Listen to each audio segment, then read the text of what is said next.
بسم اللہ الرحمن الرحیم یسألک الناس عن الساعة قل انما علمها عند اللہ۔ آج ہم بات کریں گے قیامت کی نشانیوں کے حوالے سے۔ یہ وہ حقیقت ہے جس کا ذکر بار بار قرآن مجید میں بھی آیا ہے اور احادیث مبارکہ میں بھی آیا ہے، تاکہ ہم غفلت سے بیدار ہوں اور آخرت کی تیاری کریں۔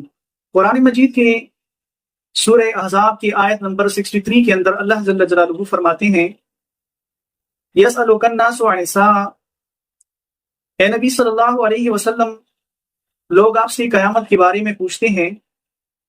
قل کہہ دیجئے انما علمها، کہ بے شک قیامت کا علم عند اللہ، صرف اللہ جل جلالہ کے پاس ہے۔ قیامت کے بارے میں ایک حدیث کے اندر جب جبرائیل علیہ السلام نے آپ علیہ السلام سے پوچھا کہ قیامت کب آئے گی، تو آپ علیہ السلام نے جبرائیل علیہ السلام کو جواب دیا